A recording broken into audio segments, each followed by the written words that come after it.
Hi there. Welcome to another episode of Unstoppable Mindset. Yep, we're back once again. We appreciate you being here. Thanks very much. Hope you enjoy what we have to talk about today. We are meeting with Kim Cohen, and what can I say about Kim? Well, let me tell you what she says. The first thing in her bio says she's a nerdy lit professor. I don't think it gets any better than that. She's a mom. She also says dogs over cats. I suspect that you'd get some disagreement on that, Kim, but especially from the cats. But Kim, welcome to Unstoppable Mindset. Thank you so much, Michael. I really appreciate you inviting me on. All right. What is this about a nerdy lit professor? Well, I think I always loved stories. I grew up with my nose in a book every single day, I think, of my life. And just found, that there was always a place to discover. And, when I went to college, ultimately, my degree, I focused, in English, and then I just kept going, my master's and my PhD. And every time I have a chance to connect someone with a good book, I always tell Nothing like reading good books. Right. Yeah. Nothing like reading good books. And I love to play a book matchmaker. Like that is one of my joys of my job. I remember growing up and probably didn't play outside with other kids nearly as much as maybe I would have liked to. But I also just got very much involved in reading both fiction and nonfiction, although I do like to read a lot of fiction. I think that fiction writers get to demonstrate a lot of imagination that sometimes we don't see in nonfiction in the same way. But reading is so much fun. Yeah, agreed. I feel like there are stories that just change our lives. And there's such magic in that process, whether that story resonates with us because we feel seen, or because we get to see into something that maybe we didn't understand. I know as an adult, I read a book, I was in my early 40s, and it was the first time I had really seen a character that was like me, that had a similar background in terms of, coming from an interfaith family, and where the one side of the family was Sephardic Jew and the other was, not. And it was this odd, like I was bawling, I was crying because I had never as a kid seen a story like that. And it had the power to heal even then, even in my early 40s, which I think is part of the magic of a great story. So you say that you had a diagnosis and there was a journey to get there. Can you tell me about that? Yeah, absolutely. So I think, like a lot of women, sometimes some of the diagnoses don't happen because we don't always follow the textbook as well as other ways that sometimes things get defined. I also was definitely a child of the 80s, so a lot of things were just like, she has a nervous tummy. But once the sort of pandemic hit, I think a lot of the carefully structured plans I had, my systems that kept me organized, all fell apart. And I didn't really understand what was going on, but at the same time, I was learning a lot about my child's diagnoses, and a lot of things felt super familiar. Like I was like, wow, I really resonate with this meme from this ADHD group, or I'm really feeling some of these strategies or struggles that I'm reading about. And it really was this like almost parallel path of me learning about my kiddo, and then starting to have this dawning realization about my own journey, and where, I definitely have that neurodivergent brain, where things get super sparkly. But, there were things where I just thought I just didn't have my act together, and realized later, no, it's not that. Like, I don't need to kind of see that as a source of shame. My brain just works a little differently, and I need to learn how to exist with it, not in a constant struggle trying to make it work in a way that it doesn't want to work. It's not just not how it's, and that's not how it's wired. And I found myself, saying things to my kiddo that I wanted him to embody, like, don't beat yourself up over this. Like, this isn't, this is just, we just need this fix, or just need to think about it in this way. And started to really think about how I could, also kind of take my own advice and not beat myself up, for losing my keys again, or my glasses again. And that it's definitely been, a journey, and same with, better understanding my anxiety, and how that impacts me, and what I need to, do to kind of just, generally stay healthy and not let it overtake. So you're ADHD. Yes, I have ADHD, I have anxiety. I've definitely struggled with depression. I notice, my anxiety is at its worst when my ADHD is not under control. And so, Mhm. there's definitely, an intermingling there. What does it mean, I guess, or what are the manifestations of ADHD that you recognize? And I gather that's what your son also has, sort of Right. the same kind of experiences. Yeah, I mean, I think, I think it manifests, I think, slightly different in everyone, as with, Yeah. any diagnosis. For me, I always describe myself as having a super sparkly brain. So I have a lot of ideas. I'm always somebody who, like, if you ask for, like, hey, what's the way to figure this thing out? I have, like, at best, like 13 different plans to get there. But it can also mean that, like, when I'm excited about something, I'm hyper focused, and I will work on that project, and let a lot of other things fall away. And if I'm not interested in it, I will put it off. So I have, a hate relationship with laundry, because there's no part of me that likes it, no part of me that finds it interesting. And I would rather be doing anything other than taking care of it.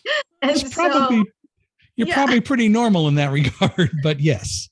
Yes, but, like, it definitely has an impact.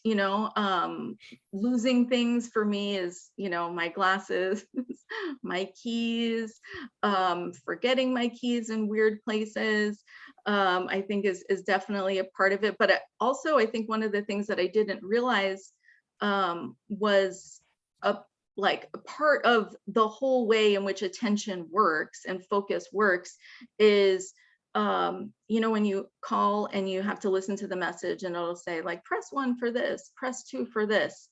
And while I'm waiting, my brain starts to do other things and starts to think on other ways of, I don't know, maybe it's what's for dinner, maybe it's like what I'm going to do later, maybe it's what, a call I have later on in the day. And then, all of a sudden I hear, press star to repeat this message, and I've missed everything. And it's a guarantee that that's going to happen every single time. So just learning to, be, gentle with myself, that those are the kinds of things that I'm regularly gonna kind of have to just repeat, and not to beat myself up over it. So you have learned, or working at learning, not to beat yourself up and to recognize kind of what's going on. Yeah, absolutely. I mean, I think that has been the biggest journey for me, is really giving myself some grace. Really thinking about, okay, would I give my kiddo grace in this situation? Would I give someone else grace who, is telling me this story? Then what can I do for myself? Mm-hmm. And so one of the things that I'm really strong at as an educator, as a parent, is differentiation, which is essentially like, hey, let's take this thing we're trying to teach someone, but make it work for them. Like how can we switch things up in the way we talk about it, or the way that we do it, or a tool or a process, so that it's equally accessible by all. And I'm great at making accommodations for my students, for friends, for my kiddo. And this year I'm like, okay, let's try to extend that accommodation to yourself, so that I'm not constantly setting myself up for feeling like I'm not doing what I should be doing, and instead just building those accommodations into my life, so that I don't I just am not beating myself up, or I'm not like doubting myself, or creating some friction that's just completely unnecessary, when I could just put in a tool or a process or another notification for myself, or whatever it is, so that I can stay on track. I have maintained for many years that we are always our own worst critics, and we tend not to allow ourselves, as you would call it, the grace of making mistakes and learning from the mistakes. We beat ourselves up, but then we don't tend to take the next step and look at, well, what was really the problem? What did I do wrong? What could I do better?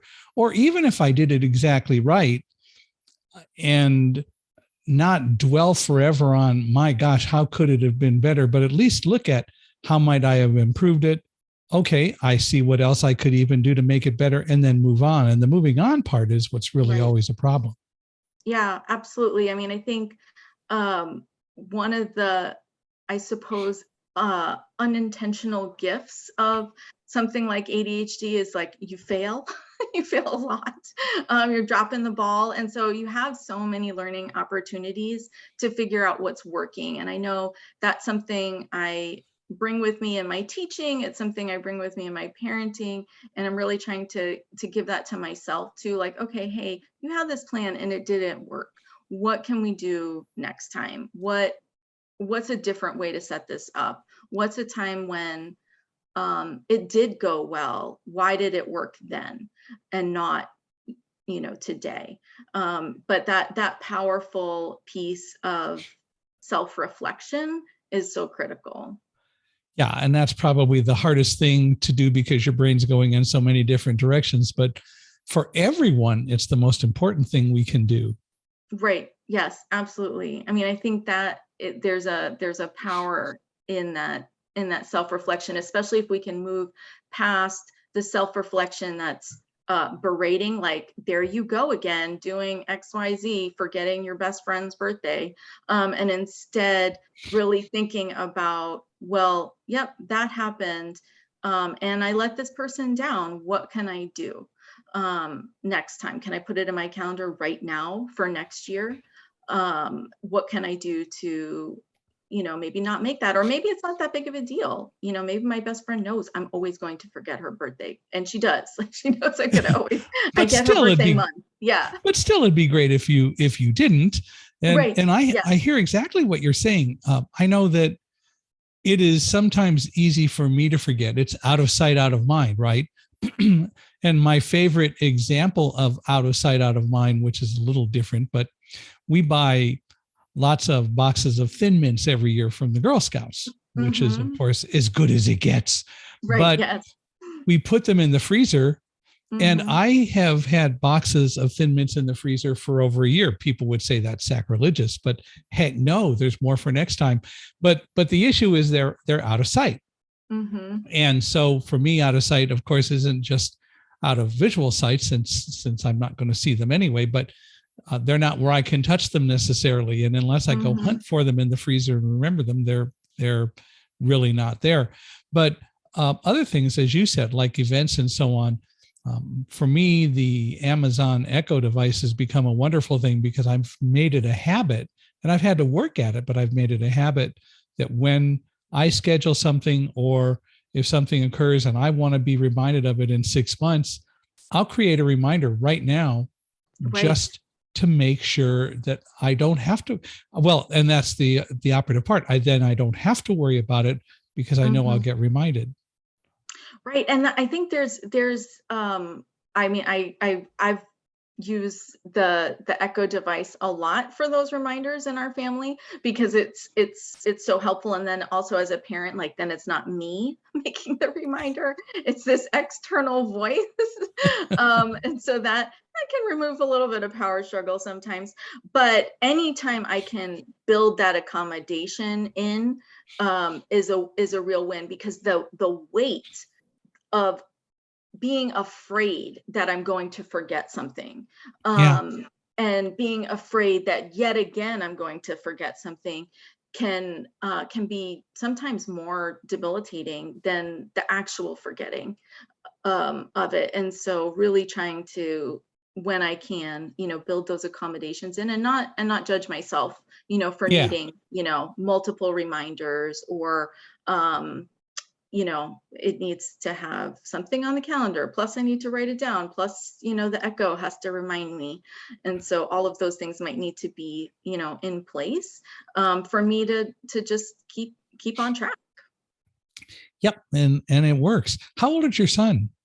He is 14 and a half. So he'll Ah. be, yes. So he's a ninth grader right now in high school, which is, it's a whole journey. Uh, Parenting a teen, there are no manuals, unfortunately, for that stage. Yeah, no one has written the book, No, not at all. but it's a great age. I remember high school and had a lot of fun. I had some great teachers. I even keep in touch with one of them regularly, and even today, and definitely enjoy it. So it's really a lot of fun. Yeah, I mean, I think that it's being a teenager now is really complex in ways that I certainly don't remember. It was complex. I know as a kid, I was really shy, shy, painfully introverted, and I didn't kind of come into my own, for some time. I took a long time to bloom. And so I think sometimes that's challenging. And for my kiddo, he's autistic, he has ADHD, a couple of learning disabilities. And so there's definitely challenges. It's hard enough to pick up on social cues. And then sometimes when have these other factors, it can be even more challenging in those spaces. And then thinking about all the things that you're learning, all the different subjects, and keep this test in mind or that test in mind on top of it all. It can be a lot. Well, yes, but on the other hand, nothing a dog won't help, right? Right. Yes, absolutely. Absolutely. Pet therapy. And we have a couple of chickens as well, and they are they are there to assist as well. Do they interact much? My son is the primary caregiver of the chickens. So we keep the dog separate from the chickens. But for my kiddo, the chickens have been great. We got our chickens when he was about 5 or 6. And thinking it would be, not only something, he's really great with animals, but it was also really nice to support him in developing some of those executive functioning skills in a real world way. Like, he has to remember to take them out, he has to make time for that in the morning, he has to remember to collect the eggs. And then it's also a little business for him on the side, so he collects the eggs, he sells the eggs Sells the to, eggs, yeah. yeah, to our neighbors and things like that. And so that's definitely been, a really nice confidence booster, I think, for him, and a way for him to kind of build some of those skills. Nothing like learning responsibility the hard way, just Mm-hmm. doing it. Right. Yes. What Yes. what what kind of dog? She is a rescue dog. So we got her, our previous dog had passed away in the kind of early on in the pandemic. And so we had got a rescue dog. She's a mix, probably some sort of mixed shepherd on the smaller side, but she came with a lot of trauma, as many rescue dogs do. But she's really coming into her own now, which is really great to see. And she's so much more confident and has so much less anxiety. But I think she landed in the perfect family, because we all have our we all have our things here, and so we're super accommodating of whatever it is that she needs, and her little her quirks and things like that. Now, my guide dog Alamo, would love to meet your chickens. I am sure he would go up and make friends. The chickens may not like it, but he would love to go make friends.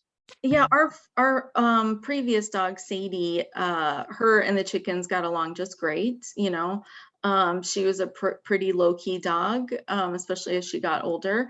Our current dog Luna still has a very fierce prey drive, and so she's we're working on at least her thinking that they are friends, not food. In Alamo's case, you just don't want to get the eggs near his tail. They'd go flying. Yes, same with Luna, for sure. Yeah, he has never met a stranger, no matter what it is. And that's the kind of dog I would always like to have. I think that the dog does take on somewhat and should take on somewhat the personality of the person who is its primary caregiver. And it's always good to set rules. And so that works out pretty well. Well, in your case, you went on to college, though, and I guess that all went well. So you're still here. I am. Yes. Yes. I mean, I, in many ways, I feel like I'm like the perpetual student. I love learning new things. I think that's like part of that ADHD brain. I always am, never far away from like obsessing on some new learning that I can do, whether it's like I need to learn everything about this new crochet technique, or like everything I need to know about planting fruit trees, or everything I need to know about some home maintenance thing. So I mean, I'm kind of like that perpetual student. I always tell my students, so I teach at a university, and all my students are teacher candidates, that my rule for myself is I know I'm done with teaching when I don't love learning anymore, because I can't teach others to love learning if I stop my love of learning. So you definitely have gone through a process, and so did you go straight into advanced degrees and get a master's and a PhD? I did, yes. So my undergraduate, I had a lot of majors before I settled. I had 7 majors before I settled in creative writing, and my creative writing and fine arts degree was made with a promise to my parents that I would go for a graduate degree. And so I knew kind of right away that I would go into a program. I didn't actually get accepted initially when I applied for PhD programs. And so I had to kind of quickly rechart a path, and went into a master's program, got that, and then was able to go on to a PhD program. And how did you get involved in starting to teach? Well, I mean, I think, after I had my master's, that was, I always knew that I wanted to teach. I started off, always either being a tutor, or one of my first kind of jobs that paid well in college was as a paraprofessional. So I knew I wanted to be, a teacher. And one of the things that I really enjoyed in college was just some of those deeper conversations that we can have. And part of my degree programs were, like they're like, okay, well, you're here, we're paying for part of your tuition or part of your package, so you teach as well. And so I kind of haven't looked back. I did take a little bit of a break after graduating because I just couldn't frankly find full-time work. There were so many hiring freezes. And I served as an instructional designer, which was great because that's a huge passion of mine. So really designing learning paths for students and working with, different departments and programs for those things. But then, when WGU really started hiring, I just kind of fell in love with their mission and who their students were, and haven't looked back since. Well, yeah, tell me a little bit about WGU, what it is, and um, anything you can about the program. What Yeah. WGU is Western Governors University? Yeah, Western Governors University. So when I started looking for, full-time work, full-time teaching work, and I saw that they were remote, which really appealed to me at that time. My commute was an hour both ways over a mountain and a bridge, and I really was not happy with that commute. So not commuting was a huge appeal to me. And then as I started to really learn more about it, who their students were, most of them are, adult learners returning to school. They might have had some college credit. Most of them are working. They have families, and I was hooked instantly. I remember as a kid, I think I was in like 5th grade, where my mom went back to school when she went back to college. And I remember that kind of family meeting we had. And, she had told my brother and I that her goal was to graduate college before I graduated college. And I couldn't, as a little 5th grader, couldn't conceive of someone having a goal like that far into the future. And she did end up graduating one semester before I graduated high school. But I thought, gosh, if mom would have had a school like this, where she could have gone at her own pace, in her own home, where she wasn't bound by, oh, I can only do this, 2 nights out of the week because I've got my kids and I've got, work and I've got this and I've got that, how life-changing that would have been. And that really was such a draw for me. I had always done a lot of work with adult learners, but really being able to dedicate my entire career focus to them meant a lot. And so right now at Western Governors, I'm in the Teachers College. So all my students are, going on to get either, they're trying to be either elementary teachers or special ed teachers. And I love it. I have such a big teacher heart, and I just could always talk to students about, learning, and how do you foster that love of learning? How do you help kids to write and read? And that's been one of my really, really proud things that I've had, is really being able to kind of I don't know, just like help form the next generation of teachers. So the question kind of that comes to mind is, there are a lot of students at WGU, and it's all online, right? Yes, 100% online. And it goes from well, it's a 4-year college and does graduate work also. Yes. Mm-hmm. So it means that the students have to be disciplined enough to undertake the studies, and yes, they do it at their own pace, but it still is a discipline that they have to learn to make sure that they do the classes and do the homework and all the other things, as opposed to being in an environment where you're a little bit more forced to do it because you're in a physical location, don't you think? Right. Yes. No, absolutely. And I think, I think one of the challenges in any remote program is, how do you build community so folks stay engaged and connected and motivated?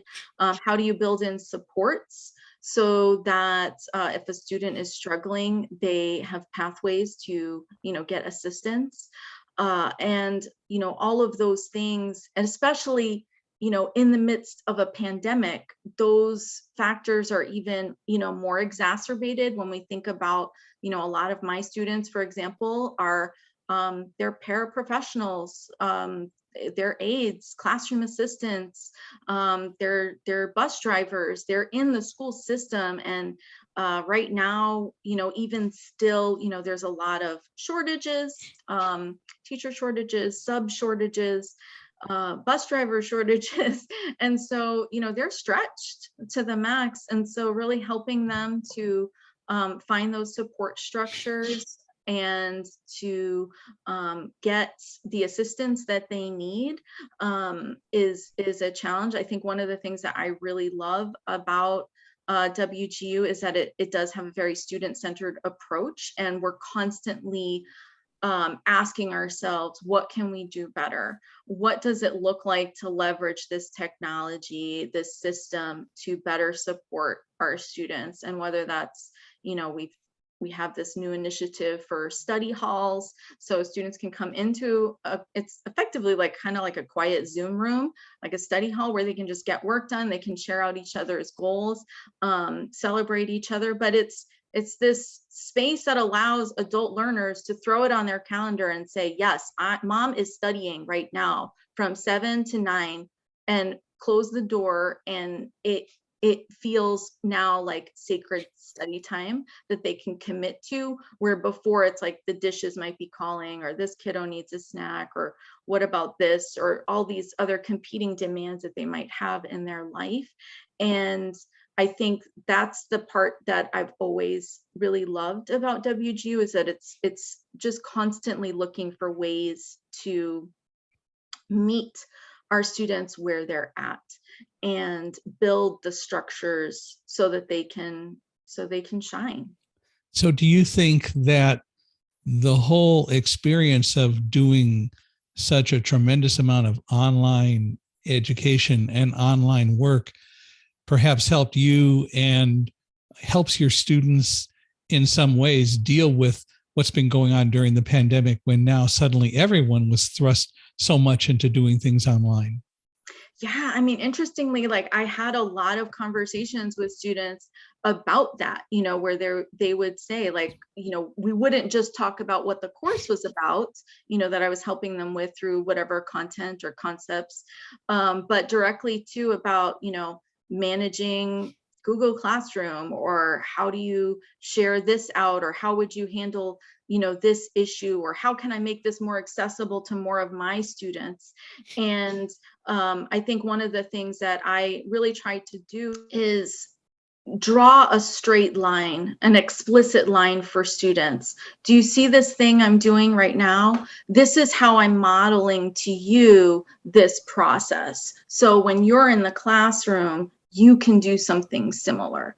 And so, I think good teaching, especially of teacher candidates, we're not just teaching content, we're always modeling what is it to do good teaching, what are the best practices in the field, and trying to mark those moments for them is critical. Yeah, it's really interesting to listen, for me at least, to all the people who complain about Zoom fatigue and having to spend so much time on Zoom, they can't be in the office. Mm-hmm. When in reality, yes, I understand that. And I understand the value of personal contact, close physical contact, if you will, but still doing what we can do with all the technological advances that we have today offers us so many opportunities to go in different directions that can enhance our lives. And we sort of miss some of that, I think. Yes. I think that's the thing that I, come back to a lot, is that it gives so many of our students the opportunity to come back to school when their lives, or frankly, their location, they might be too rural. There might not be a school nearby them. And so it really gives them the opportunity to come back to school allow that. And I know even from, our own family experience, my son loved remote, loved it, preferred it. He felt like he could actually learn because he wasn't getting as distracted by whether it's, some of the social things, peer conflicts, or like the 1,000 little noises and distractions that happen in a classroom. And I think it really gave him a little bit of a break to learn how he learns, and reset and think about, this is the strategy that I wasn't picking up on before.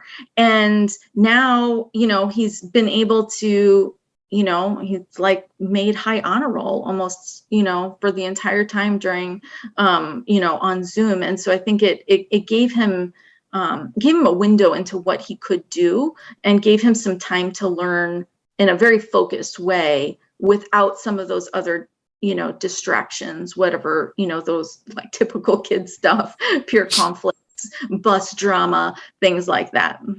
Is he back to learning in the classroom? Is he back to any physical school? Yeah, absolutely. Our district is back, in person. And so, of course, then that means, all those typical kid dramas are definitely there, but he's been able to carry with him, that learning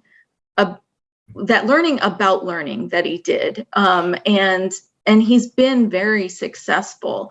But I'm grateful. I know not every kid did well during the pandemic.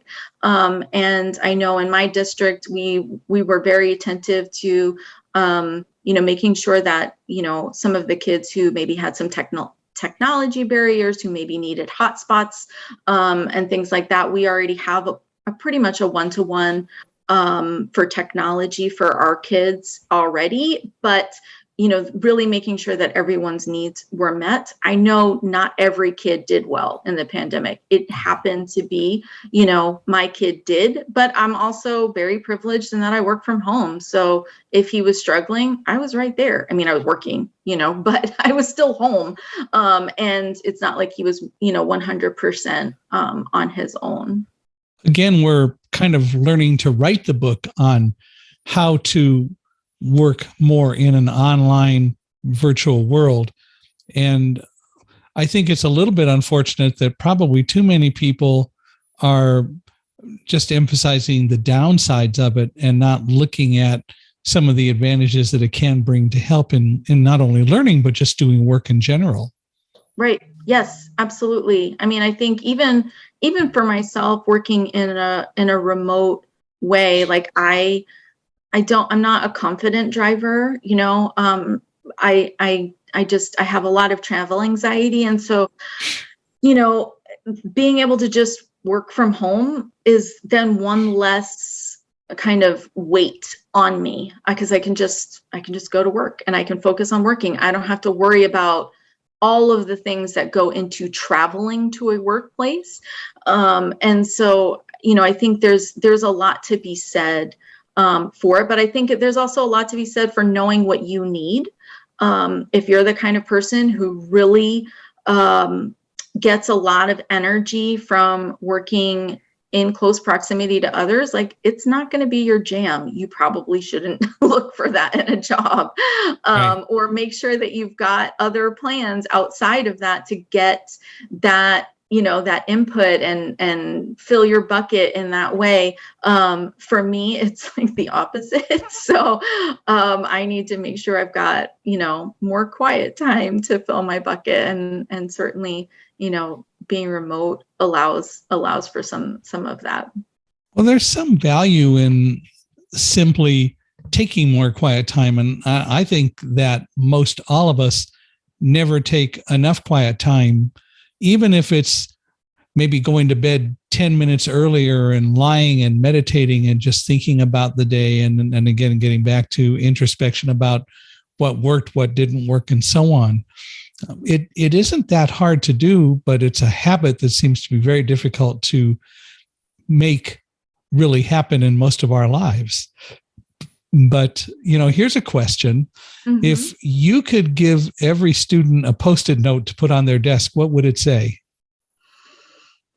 Yeah, so I am a big fan of the Post-it notes for small They don't little work for reminders. me, but that's okay. Well, yeah, I'm a big fan of them as a way to remind myself of small things that I never want to lose sight of. I do wish I Um, had been the inventor of the Post-it note, but yes, I that's a know. different story. Right. I mean, I think I would have, one thing that I would definitely put on there is, never underestimate the magic of stories. I think sometimes we can get into the habit of um, maybe relying on books that we enjoyed as kids, but really seeing the power of story and looking for stories that can reflect the diversity in our classrooms, and giving students a window into other ways of being. So definitely never underestimate the magic of stories would be one. Another thing that I always tell them, which would fit nicely on a Post-it, is differentiation is the work of teaching. So sometimes folks can get into thinking that it's like extra, like, well, I have to do this extra thing for this learner who has this, disability or this need. And, I think we need to remember always that it's the work. There isn't anything other than that. And I would say, the last piece that I always come back to is, kind of like the secret sauce to being a good teacher is you just keep learning, keep reflecting, always, like never stop that. I always tell my students when they'll sometimes apologize to me and say, oh, I know I'm overthinking, I'm overcomplicating it. And I just remind them, like, well, you got sorted into the right house here in Teachers College. We all kind of overthink and overcomplicate, but it actually serves you well in the field. And so you need to always be examining what went well, what didn't, why did I fall on my face, why did this not go as planned, how can I improve it for next time. And so, just remembering, like, that is the secret sauce to just keep But learning. adding into those questions, why was this successful? Why did it work this Exactly. time? Yeah. Yes, exactly. Yep, exactly. What went well? Why were more people engaged? How did this student who normally checks out check in? What was it about this lesson or this assignment or this reading that we did? All of those things, and helping then the students to make those connections and remind them, like, oh, well, remember last time you did whatever it is, and you found that the problems were much more straightforward. So let's try that, so that we're modeling for the students how to build those that recognition of how they learn, of how they can regulate, how they can own their own learning process. Yeah, it isn't always where did we go wrong, just like in the producers, where did we go right? Yes, yes, There's yes, but we are going to fall on our face. Like, well, sure. yes, But yes, but it is also good to recognize the positives and also use that recognition to say, can I even do better? Or right. did I do it right? And that's as good as it gets. And that's okay too. Yeah, and I think the other thing too is, like, not it's recognizing the positives and recognizing also that, like, sometimes your positives are going to be different. Like, your milestones are going to be different than somebody else's milestones. And I think one of the greatest gifts that I have as being my kiddo's parent is just, like, his milestones were way different. Like, I remember texting friends like, oh my gosh, y'all, like, he lied to me. This is such a huge thing for him. He's never lied to me before. Because for a kid who is honest to a fault, and realistically, socially, we all need the ability to do some little white lies so we don't hurt people's feelings. It was a milestone, and I think we can celebrate that. Sometimes our milestones might look different, and that's okay. And it's there's no that, what is a celebration for me as a teacher might be very different than for someone else, or the same as a parent, or, as an employee or something like that. But on the other hand, if you had a big lie, what did you do about that? We have a rule in my house that if my kiddo says to me, I have something to tell you, and don't get mad, that that is the rule. I don't get mad. And so it gives me a little bit of time to center myself. And then we work on kind of figuring out like what happened, why, what fueled that piece. Like, was he trying to solve it on his own? What can we learn from that process? But that being said, sometimes there's consequences. some lies, it's not especially now at 14, we're not dealing with like little things anymore. They're 14-year-old problems. So but I like what you said, and I assume it's one of the things that you would say about or to incoming teachers or to anyone: never stop learning. I think that's extremely important. I learned early on, well, I've heard it several times, but I learned early on in a sales course that I took that as a person in sales, you should always be learning. And the day you decide you know it all, that's the day you go to failure. Right. Yes. Because I think there's always more to learn. And I think the moment we're stuck in that, where we feel like we're done, then, we're making assumptions. We're not fully treating maybe the other people that we're interacting with as full people anymore. We think we've got it all figured out. And especially as teachers, like you never have everybody figured out. And that's okay. Yes. Yeah. And we shouldn't. I think that would probably be too much responsibility for any one person to have all those parts and pieces and hold all of it. I think it would be probably pretty like I would be stuck. I wouldn't know what to do with all that information. Yeah. That's brain overload. Yes, for sure. Well, as a teacher and as an online teacher that I would think gets to know their students well and allows their students to get to know them very well, what's one thing that your students are surprised to learn about you? I mean, definitely it always takes them off guard when I tell them that I had 7 majors in college, because, they see me, as someone who has a PhD, like, boy, I must have had my life always together.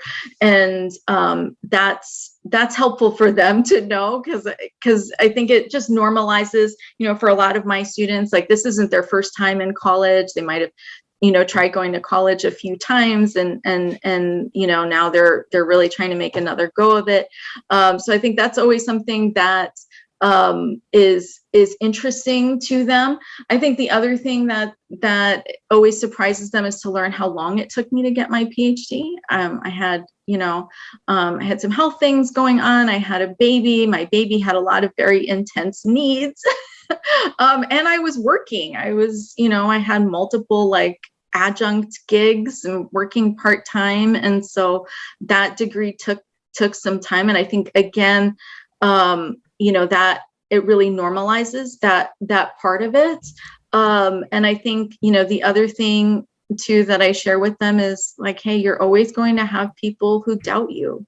And, I did have faculty in college who felt like you don't have what it takes to go and get your graduate degree. Like, straight up, you're not smart enough. And I am one of those people that's just super stubborn. And so I was like, well, I'll show you. Yeah. And so that nice to have a challenge. Right. Well, I'll prove you wrong. And so I think, giving them some stories, that help them to, normalize their path. And one thing I always try to tell them is like, you have to own your path. Like, you own your story, and don't see it as a source of shame or something you need to make an excuse for. So what? So you had a non-traditional path. Okay, but it brings a strength, to that classroom. So you were in IT first. Great. Like now you're going to be a social studies teacher. Fantastic. Like lean into that. That is a strength. It's not a weakness. But I think we can get trapped into those narratives that we tell, that they're, I don't know, we call them in our house doubt bunnies. Like they can sometimes get really loud, and cause us to doubt ourselves, and they're not always telling us the truth. My freshman geography teacher in high school, I remember once told us that we'll probably take aptitude tests in our lives, and people will always try to tell us what they think we should do and what we can and can't do, which is kind of what you're saying some people said about you. And he said that he took an aptitude test once that said he should be a plumber. And he said, for a while I believed it. And then I realized I could teach, and I became a geography teacher. And he was a good teacher, by the way. Yeah. And I mean, I think we have a lot open to us. And I think, really figuring out what we want to do, what drives us, what makes us excited. I'm always surprised in some of like the, like, well, what jobs do you think are good for someone, with ADHD, or in some other groups, if you're autistic, what jobs are good? And it's like, ultimately it always comes down to, well, what interests you? Yeah. What motivates you? If you're interested in teaching, you will make it work. If you're interested in law, you will make that work, because your focus will be on it, your attention will be on it, and there's rarely a path, I think, that can't be done. It's about finding ways that make it work for you. That's exactly it. You may need to find and even create new tools, or find innovative ways to use old tools. Exactly. But blindness, for example, does not define me as much as people want it to. And ADHD isn't what defines you. Although too many people try to put everyone in little boxes. Well, that just doesn't work. Right. Yes. And I mean, I think that's something, I try to impart to on my students, that they really need to think about all the students that are going to be in their classroom, so that they don't do that, right? Like, you don't want to pass that on, like, well, you can't do this because, instead, like, well, what's the path that they can do it? Because that's our job, right? So everyone should be able to do, everyone should be able to learn. So how are you going to get them there? That's the heart of teaching. That's the call to service. How are you going to make that happen for all of your students? Well, speaking of learning, you said you had 7 majors. Did you graduate with all of them? I didn't. No, I graduated with a creative writing degree. My minor was in fine arts, and I was a couple credits shy also of like an anthropology minor, and maybe one other one. But yeah, formally it was creative writing with a minor in fine arts. That works.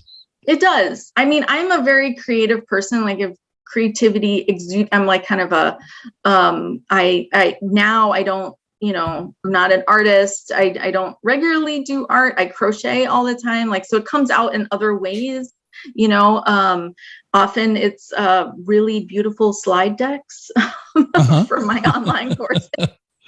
Or things like that, but it works for me. I mean, I really do enjoy it. I enjoy fiddling with it. It gives me my little creative design space, without having without feeling like I don't have a space for it, because that's right. I'm always unhappy. I'm always a little itchy if I can't be creative in the things that I'm doing. So we talked a little bit about you having something that surprised your students. has any student ever been sort of outstanding in your mind that has affected you or changed you? Yeah, I mean, I feel like that's the gift of teaching. Like we always have students who give back to us. It's always our students always impact us. But I did have a student who really changed how I presented myself with students. And I think it was at WGU, and so it's online. We can't see our students, so it does just make things a little bit different. But I had a student in conversations with her. We were talking about a children's book that she wanted to bring into her class, and over the course of that conversation, something in me said, like, it's okay, share a little bit more. And in the conversation, we both realized that she had lived in the same city that my father grew up in Morocco. And I was like, man, wow, this is one of those small world kind of a situations. And as we were, talking further about it, this was like kind of during, anti-Muslim ban. And so, things were very difficult for Muslims across the United States. And my student, was definitely going through it at that time. But she paused for a moment and she's like, "You're like me."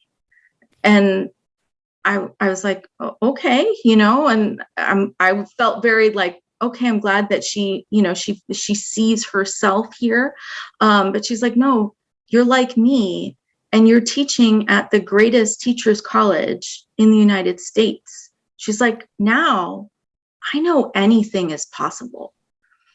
And I thought, wow, I didn't have to share that story. Like, I didn't have to tell her about anything about my family. I didn't have to. But in that moment, I realized, here I am. I'm always telling students like the power of story, the magic of story.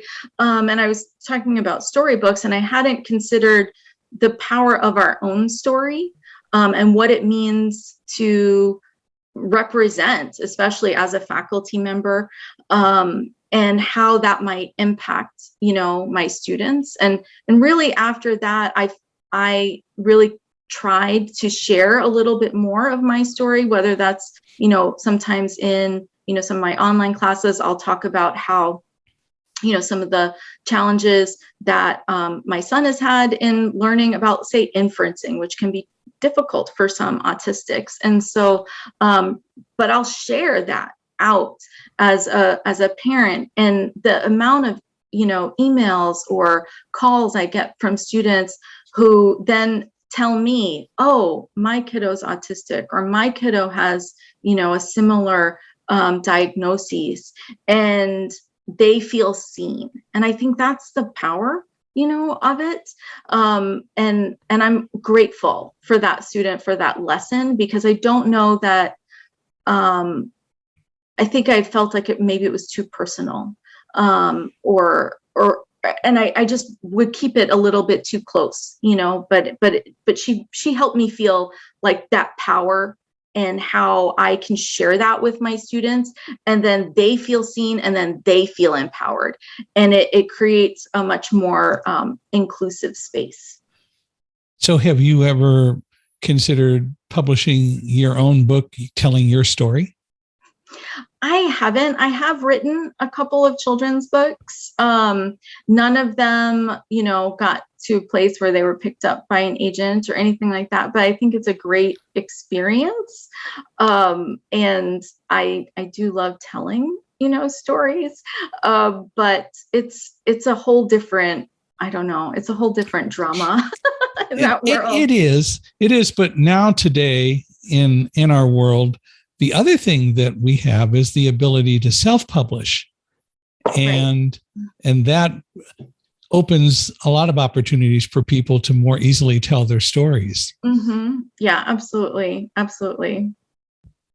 So it's something to think about. What are the platforms? I'm just curious, being technological, what are the platforms that WGU uses to teach? like Zoom or? Yeah, so we primarily with our students, we use WebEx, which is very similar to Zoom. And then, so that's typically if we're having like an online class of some kind, that's going to be over WebEx. The majority of my interactions tend to be one-on-one interactions with students. So that's just over a call, over a phone call. And then internally, for us, the majority of our meetings, our one-on-ones with colleagues and things like that are over Microsoft Teams, which I really like because it's really reduced the amount of email. We can just kind of quick connect with each other. Yet another email, which anything that reduces email is a good thing in my mind. Right. Yeah, some of those tools are not, as from a blind person's perspective, as accessible as others. WebEx has had some challenges, and Microsoft Teams took a while. It's ironic. Microsoft talks about accessibility a lot, but it took them a while to really make Teams pretty accessible.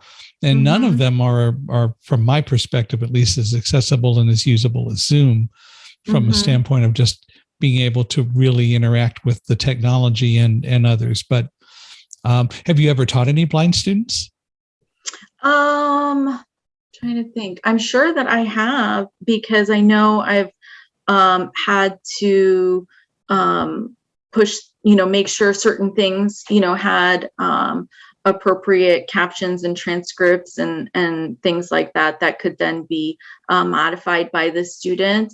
At WG, we don't get a lot of information always about our students because the accommodations so much are built into the system. In terms of my time in the classroom, I think I probably had 1 or 2 low vision students, but that wasn't the typical, student that came through my classroom. Yeah. But I have impairments. And so it's always been super interesting to me to kind of learn, about all of the different ways to interact with the technology. And even my son has some visual processing things, and watching those 2 kids together, show each other like the different features of their Chromebooks or their iPads to make it work for them, has been a great gift, because I'm like, oh, I hadn't even considered that feature. I didn't even know that feature existed. And so I do get really jazzed kind of learning about all of those different things, because I never know when I might, need to use it or recommend it or, something like that. Yeah. It's always an adventure. And we always, it goes back to, we always learn more as we go along. Yes, absolutely. Absolutely. Well, this has been absolutely fun. I hope you have found it enjoyable and helpful. We've been going for quite a while, so I don't want to overstay our welcome with our listeners. I'd love to keep going, but probably should stop. But how can people maybe reach out to you or learn more about you and what you do, and maybe learn about WGU a little bit?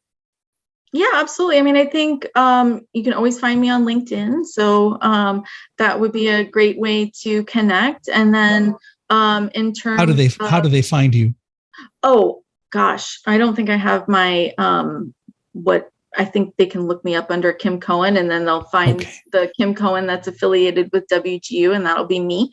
And then I think, in terms of learning about WGU, I would always recommend, our website, which has got such great stories and information. I know I talked a lot about Teachers College, but we have a fantastic IT program and a business program and a nursing program, and all of them are fantastic. I talked my cousin into going back for school, and so it's definitely a place where, if you're interested in remote opportunities, I would always check out, our employment page, and then if you're interested in going back to school. I'm assuming it's wgu.edu. It sure is. Yes. Oh, what a guess, huh? Well, Kim, thanks very much for being here and I think inspiring us and giving us a lot to think about. And I hope people have enjoyed it. You've definitely shown, and I don't mean it as a cliche, but that you're unstoppable. I think the biggest issue is that you always are learning, and that's always a good thing. Right. Absolutely. I mean, I think we when we're not learning, then we're stopped, and that's not the place to be. Well, again, thank you for being here with us, and we appreciate you and your stories. Tell your son to keep moving forward, and that's as good as it gets. Yep. Thank you so much, Michael. Well, thank you, and everyone who has been listening, thanks for being here today. Hope that you've enjoyed it and that you have been inspired a little bit.